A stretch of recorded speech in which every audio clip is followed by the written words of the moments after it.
പൂഞ്ഞാർ പയ്യാനിത്തോട്ടയിൽ ഉരുൾപൊട്ടലിൽ വീടിടിഞ്ഞു വീണ സംഭവത്തിൽ ഒരാളുടെ മൃതദേഹം കണ്ടെത്തിയിട്ടുണ്ട്. ജോസ്ഫിൻ ജോണി മണപ്പാടിന്റെ മൃതദേഹമാണ് കിട്ടിയത്. ഇപ്പോൾ നമ്മൾ കാണുന്ന ദൃശ്യങ്ങൾ ജോസ്ഫിൻ്റെതാണ്.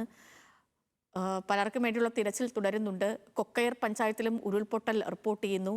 നമുക്കൊപ്പം ഇപ്പോൾ അജിത് ബാബു ഉണ്ട്. അജിത്തെ, ഏറെ സങ്കടകരമായ കാഴ്ചയാണ് നമ്മളിപ്പോൾ സ്ക്രീനിൽ കണ്ടുകൊണ്ടിരിക്കുന്നത്. ഒരാളുടെ മരണം സ്ഥിരീകരിച്ചിരിക്കുന്നു.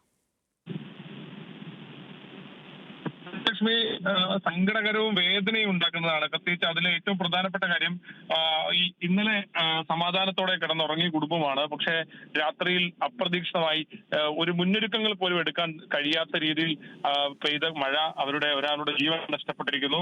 അമ്മയ്ക്ക് വേണ്ടിയുള്ള തെരച്ചിൽ ഇപ്പോഴും തുടരുകയാണ്. മകന്റെ ജീവൻ നഷ്ടപ്പെടുന്ന സാഹചര്യമാണ് ഇപ്പോൾ ഉണ്ടായിട്ടിരിക്കുന്നത്.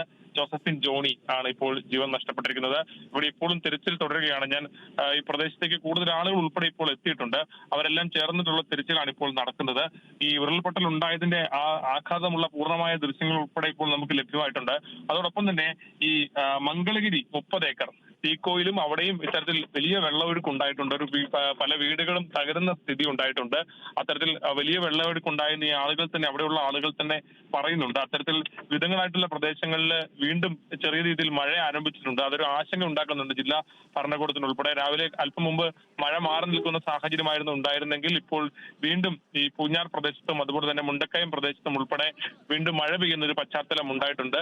ഇപ്പോൾ പലയിടങ്ങളിലും വെള്ളം റോഡിൽ നിന്ന് ഇറങ്ങുന്ന പശ്ചാത്തലം ഉണ്ടായിട്ടുണ്ട്. ഇനിയും മഴ പെയ്താൽ വീണ്ടും വെള്ളം ഉയരുന്ന ഒരു സ്ഥിതിയിലേക്ക് കാര്യങ്ങൾ വരുമോ എന്നുൾപ്പെടെയുള്ള ആശങ്കയും ജില്ലാ ഭരണകൂടത്തിനുണ്ട്. ഏതാണെങ്കിലും ഇതിനോടകം തന്നെ ഈ കുറഞ്ഞ സമയത്തിനുള്ളിൽ ജില്ലയിലെ മുഴുവൻ മിഷനറിയും ഉപയോഗിച്ചിട്ടുള്ള രക്ഷാപ്രവർത്തനം ഉൾപ്പെടെ വിവിധ ഇടങ്ങളിൽ നടത്തുന്നുണ്ട്. റോഡുകൾ ക്ലീൻ ആക്കാൻ ഉൾപ്പെടെ നാട്ടുകാർ ഉൾപ്പെടെ വലിയ ഇടപെടലുകളും നടത്തുന്നുണ്ട് ഈ ഘട്ടത്തിൽ.